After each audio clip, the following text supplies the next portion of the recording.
Well, thanks for the introduction, and thank you all for coming. My name's, as you know, I'm Knuth, and I work here at the Institute on the Environment. I'm really excited to be talking about some of the work I've been doing, and several people around the Institute have been doing about developing world changers in graduate education, and particularly the Boreas Leadership Program.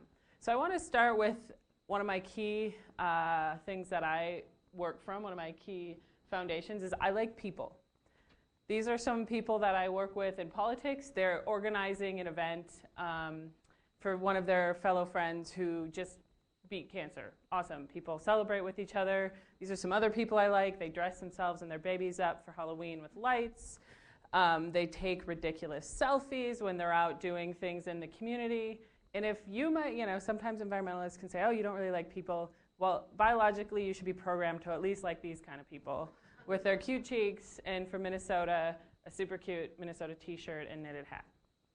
So I like people, and hopefully you do too. I also really like nature. So nature is a place where I go to be restored. This is the Mississippi River close to my house. It's also where we get a lot of important things like water. Here in Minneapolis, we get drinking water from the Mississippi River. It's a place where I go out and collect interesting things. I particularly like insects, so apple blossoms in the spring are a really fun thing for me to play with. We also get food. As a Minnesotan, it kind of blew my mind to see artichokes being grown. So I like nature, and actually I depend on nature.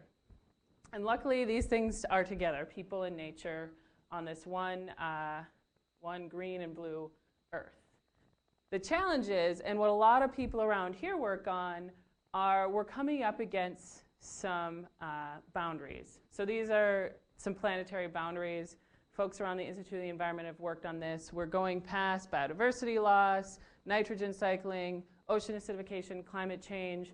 There's a whole lot of things we need to know in this space, and a whole lot of things we need to take action on. I'm not going to go into depth on that. That's not what this talk is about.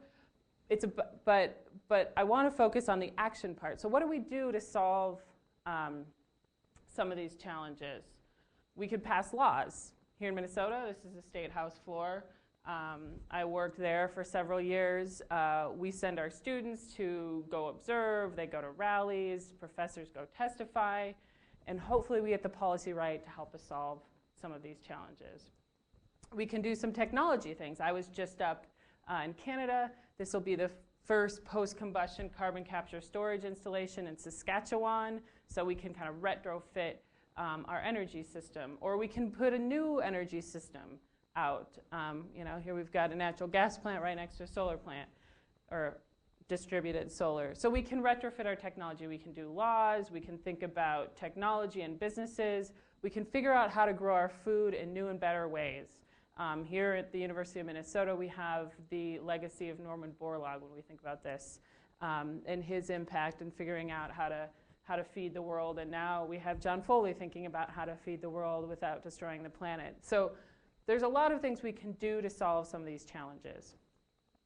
But going back to the beginning, I like people. And all of these things we talk about sort of in the abstract way. But none of the things in those institutions, in those technologies, in those businesses are going to change unless we have the right people figuring out how to make them change and do the things we need them to do. So where do we send our best and our brightest to help us solve the world's problems? Maybe we send them to Silicon Valley. I don't know. They might be making apps. I was just in Silicon Valley and was impressed with a lot of the activity going on there. But I think we need more than sending our best and brightest to figure out the new cool thing to do with technology in the computer sense. Really, we send a lot of our best and our brightest to graduate school. And hopefully, ideally, if we do things right here at the University of Minnesota, we send them to graduate school here at the University of Minnesota. And how many of you in the audience are grad students? We have a few. I'm a grad student as well. So what do you get asked to do as a graduate student? Ideally, in the spring, you get asked to sit around and have really interesting conversations. But that's probably not how you spend a lot of your time. You get asked to take classes, or you get asked to teach classes. You probably do both of those along the way. You get asked to do research. Maybe you're going out and collecting data somewhere in the field. You're designing some sort of experiment. You might also be doing modeling as part of your research, developing a model to think about either the data you're collecting or trying to make sense of data collected somewhere else, but probably doing one of those two things, doing your research. And then you want to publish. If you publish in Science and Nature, you are an awesome grad student. But that's probably not what you're doing. But publishing somewhere is a key part of being a successful grad student. And then, and this the university really likes when you do this, you graduate. And you go out into the world after 5, 6, 7, hopefully not more than that years, but maybe more. And you walk through your ceremony and you get put out into the world. And are these graduate students who we are training, some of the best and the brightest that we're spending a lot of resources training, are they ready to be the kind of leaders the world needs? And flipping that from the perspective of the student, are we doing everything as we can as a university to make sure these students are ready for the work they'll do and the kind of leadership they'll offer? Just a study came out a couple days ago. In the last few decades of all STEM PhDs, 61% of them don't end up working in higher education. I've seen other studies that put that number about 70%. Currently, of our faculty, almost half is not tenure track. So we're making more PhDs than will come into the academy. They're going to be doing other things. And so our students need to be trained to do more than the things that you just get asked to do when you're in higher education. And so are they ready to enter into some of these really challenging environmental debates? Here's a picture of the St. Anthony Lock and Dam here in Minnesota, aquatic invasive species. I'm actually on a tourist boat when I'm taking this picture. We're not even shutting this lock and dam down for tourist boats right now, but we're discussing shutting it down completely. Are our aquatic invasive species biologists ready to take part in those conversations? Or looking at one of our Great Lakes. This is a pile of zebra mussels on the shore of Lake Michigan. The result of some great things, moving around, transport things we need to have, moving to make our economy work, but that's a pretty big impact. And are our students ready to take part in that debate or lead that debate in a productive way? Or let's take climate change. On one hand, we have a focus on a pipeline. Let's stop this pipeline. Pretty heated. They're surrounding the Capitol. They're getting arrested at the White House. We also have an environmental science professor who's getting a letter and a book from one of my favorite and one of the most prolific climate deniers and one of the most well-funded, the Heartland Institute. This is being entered into the debate about climate change. How do we prepare our students to navigate that? These are not easy issues. We're coming up against the physical reality and the boundaries of our planet.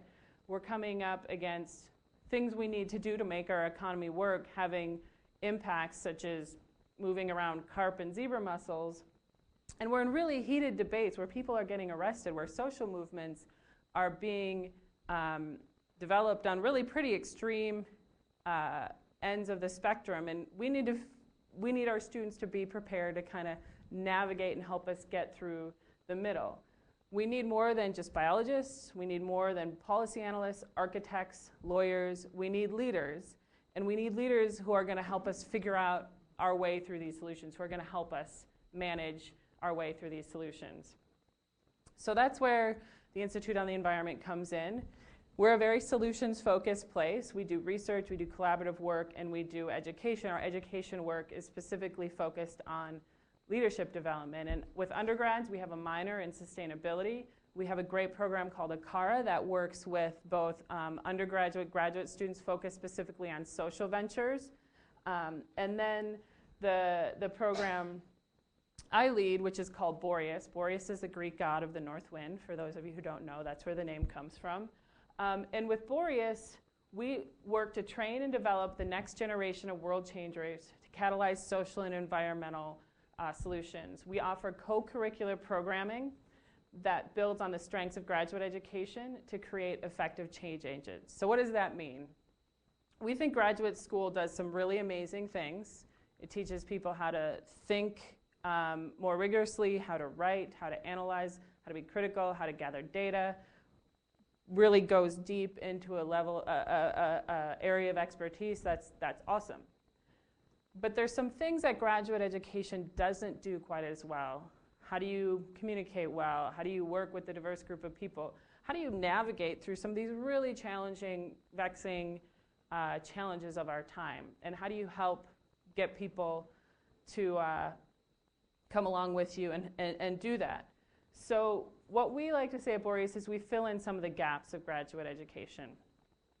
And for those of you in the higher education world, we're co-curricular, meaning we're not for credit. So students don't have to sign up for our courses through the regular credit system. We're free. Our students don't pay for our programming.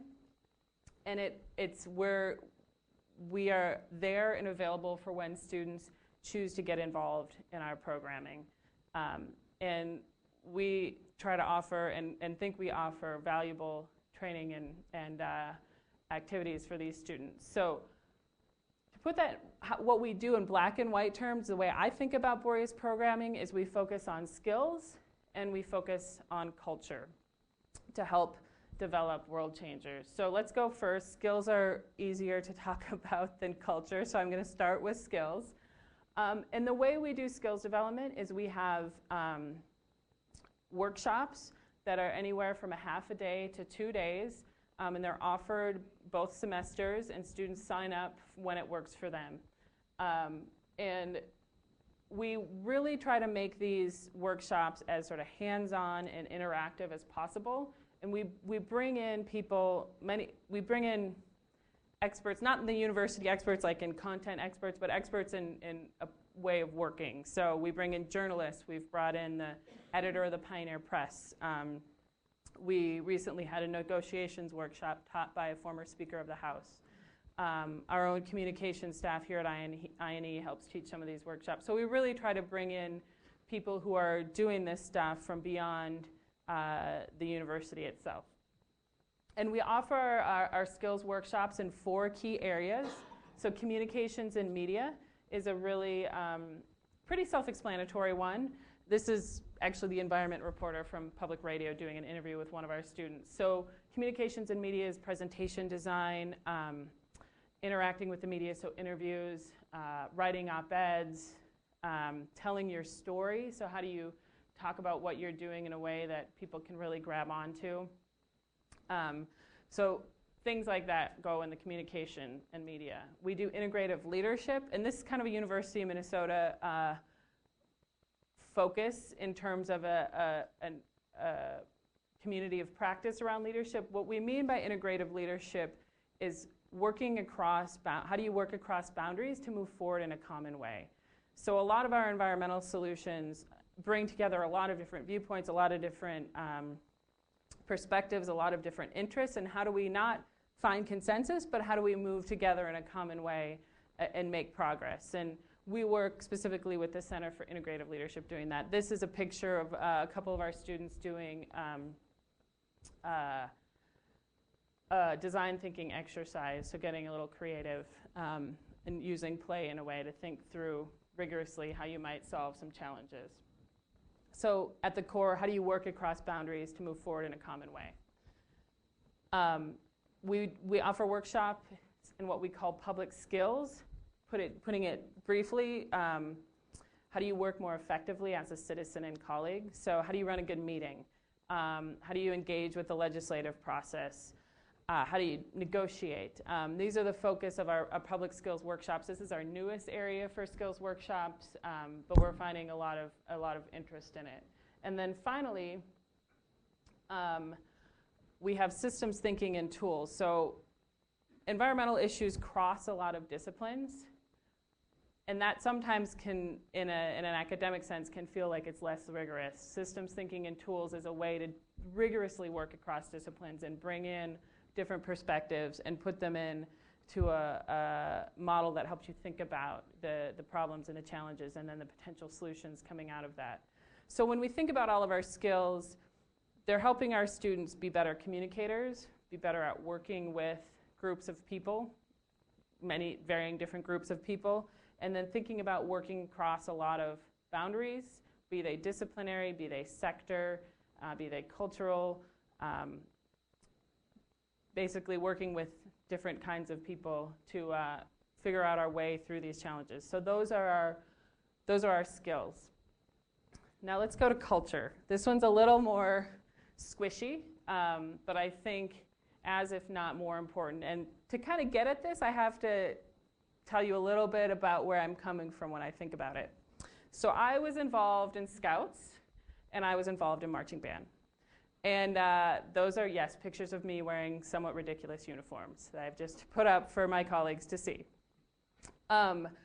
So the thing that when looking back about how I learned leadership skills, maybe a little bit in some of my classes, maybe a little bit and focus on the skills. But it was really, I think, the culture of both of these experiences that impacted who I am today and who I've become as a leader. So Scouts, be prepared. Character counts. On my honor, I will do my best to do my duty, ... Those are pretty important leadership things, and that is infused in the culture of what you do in Scouting. Scouting's also really good at recognizing accomplishment, which I think we can maybe learn a little bit from in higher education. Marching band, Iredell High School Marching Band, one of the best bands in the state. We just have a little pride there. One of the things I remember is early is on time is late. I never internalized that one. But I did internalize it while I was in the band. I at least could do it when I needed to. But the thing that was part of the culture is everybody plays. There was no tryouts for this band. And so if you're a senior who's like awesome and you know your music and you know your show, but that freshman next to you who can hardly figure out how to count and get his beats right, if he doesn't look good, you don't look good. So part of your job is to make him look good. And that is a really important leadership culture, is that you need to make the people around you look good. So I learned some skills. You know, I can make a pair of jeans into a life-saving device when I taught life-saving merit badge. I can read, or I used to be able to read a score of music and conduct a band. Those were great skills. But it was the culture of both of those organizations and those experiences that really impacted who I became as a leader. So how do we think about culture in Boreas? We have a lot of events. And this is an event with Mark Tursick, the president of the Nature Conservancy. And so in addition to our workshops, where we do a little bit of this cultural work, we have what we call Boreas Boo. These are weekly events here at the Institute on the Environment. And once a month, we bring in guest speakers, people or if they happen to be coming through, in this case with Mark Tursick, we make an event around them. And so we just bring people together and we talk about leadership, we talk about careers, we talk about how to get stuff done. Questions that may or may not be asked in classes, but that's really what we try to do in these events. And so we bring guests in once a month, and then the other Thursdays, our students design the event and what they're talking about. So last week we talked about the power of video and communication, for example. So what do we hope to get out of this kind of work in our programming that helps build our culture? One is relationships.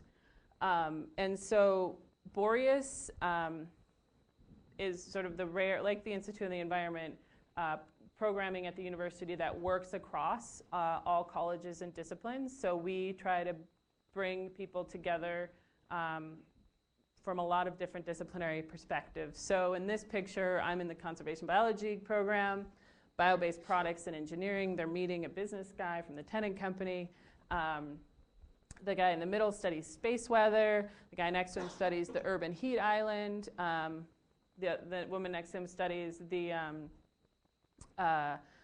rainforests in Costa Rica. So there's relationships that wouldn't be happening but for Boreas programming. So that's really one of the parts of the culture that we're trying to develop here in Boreas. We also try to bring in different role models. So graduate students have a very close, ideally, in the ideal world, very close relationship with their advisor. But advisors are one particular career path. And we bring in people to talk about their careers and what they've learned in their careers. And we ask them not to do PowerPoint, not to sort of make the shiny picture like what worked, what didn't work, how did you get where you are, what decisions did you make. So this is Jamshed Merchant, the Consul General here in Canada. He's actually trained as a soil scientist. Now he's a Canadian diplomat. He's been in to talk to our students. And he actually told a great student a story about failure. His first ever public meeting he did working for the Agriculture Department in Canada. He organized, he got donuts, church basement. He had no people show up, which I appreciated that he was willing to tell our students that. But he's now a diplomat representing Canada here in the United States. We have John Link-Stein, who's the commissioner of the Pollution Control Agency, also interestingly trained as a soil scientist here at the University of Minnesota, who spent his career working in government. We have May Boovy, who's the executive director of 350.org. So she's leading arguably one of the national, international NGOs making an impact in the climate debate. You know, that pipeline going around the Capitol earlier, 350.org was a big push behind that. She's not even 30 years old yet. We have Neil Hawkins from the Dow Chemical Company. Dow he has I can't remember what his PhD is in, but he is a PhD scientist. And Dow is doing some amazing work with the Nature Conservancy with the help of folks here at the Institute working the Natural Capital Project to figure out how to value ecosystem services within the business case. So these are different role models for our students to figure out how did they make those decisions? What paths did they go down? Hey, maybe what could I learn from them? Or could I connect with one of them and make some decisions that might take me in a path I didn't necessarily expect? The third part of culture is sense of purpose. And I was trying really hard to find a picture for this, but I couldn't find one that wasn't cheesy. So I just went with the words. It's a sense of purpose is sort of a catch-all phrase for what do we value, what do we expect our students to do, and when they go out and do cool, interesting things that change the world when they graduate, what do we hold up and highlight as worth spending their time on? What is the point of the science? Is it to change the world? Is it to get it published? Is it to get tenure? We really focus our language and our programming, our way of working on a sense of purpose of trying to change the world. And we know that that's not going to be one person. We know it's not going to be one institute. But we do think that every person that we work with has a potential to do that. They're smart, they're well educated, and we want to help them as much as we can to get out and do the things the world needs to have done. So that's what Boreas is, and that's what we try to do. So how are we doing at it? And one of the things I'm really proud of with Boreas is that we do work across the whole University of Minnesota. So we've served nearly 250 students with our programming. We're in our third year currently. We've had over 40 workshops. We've had dozens of events. Our students come from about a dozen different colleges. They mostly come from the College of Food, Agricultural, and Natural Resource Science and the Humphrey School of Public Affairs. I think that has to do with both the subject matter and also the culture of those two parts of the university. But we also have the College of Science and Engineering, College of Biological Sciences, the Law School, School of Public Health, Continuing Education. We have some challenges with the College of Liberal Arts, some challenges with the Business School. We've been up to UMD. And then we also actually get some professionals who ask to come back to take advantage of our programming. We also have a student advisory team. And Our student advisory team this year is made up of 9 students and 1 postdoc from 5 different colleges, and they've really developed strong, deep relationships with each other and have really helped contribute to our programming. They go out for happy hour on Fridays. You'd be, I'm sure, welcome to join them if you were interested. And they're trying to make this program better and holding each other accountable to do it and practicing their leadership skills along the way. We also have some challenges with our programming. One is making sure we keep enrollment numbers up. Graduate students are sort of infamously busy. Classes, teaching, research, family obligations, having to earn some money potentially. So this is another thing to add on. We think it adds value. We try to make it work with graduate student schedules, but it is hard to make this a priority enough to show up regularly, consistently, and maintain the programming that way. We can tell you numbers of who's involved, what they do, but figuring out the kind of impact they make beyond the programming, that's something we need to be thinking about more, and we will be thinking about more now that we actually do have some graduates. I know we have, actually he had to leave 20 minutes later, but one of our graduates was here who was involved with our student advisory team last year. He's now going to be running a camp this summer, and he's really excited about that work after he finished his master's degree. So we do have some challenges, but I think overall we're doing some really innovative programming, and it's really exciting programming. And to wrap up, I want to get back to the question of why we exist. So people in nature, living on this finite planet, coming up against some physical boundaries, having a lot of really hotly contested issues. We need the people that we're investing in, our best and our brightest here at the University of Minnesota with our graduate education, to be the kind of people the world needs. And frankly, it's the kind of people these students want to be, the kind of people who can change the world. So we need to be challenging ourselves to think about, are we doing this the best we can for students? And I think Boreas is a great example of how we've been kind of jumped in and started doing this. I think we definitely still have more to learn. But I hope these experiments around the university that are happening, I hope they continue to grow and that they continue to make this not sort of the interesting add-on benefit that you can do somewhere along your graduate education, but it's an expectation of who you are and what you do here at a land-grant university like the University of Minnesota. So the land-grant mission is to be is research and engagement and interacting with the community in a way that benefits both the state and the world. And I think focusing on leadership development and developing students who are going to change the world now and into the future is part of that land-grant mission for the 21st century. And so that's what we're trying to do here at Boreas. And hopefully you'll get involved, or if you haven't been, or continue to be involved if you have been. It's a really exciting place to be working in, thinking about how one of our state's biggest institutions can help solve the world's challenges by supporting and developing the people who are going to make those solutions happen. So with that, I'm going to open it up to any questions and look forward to the discussion.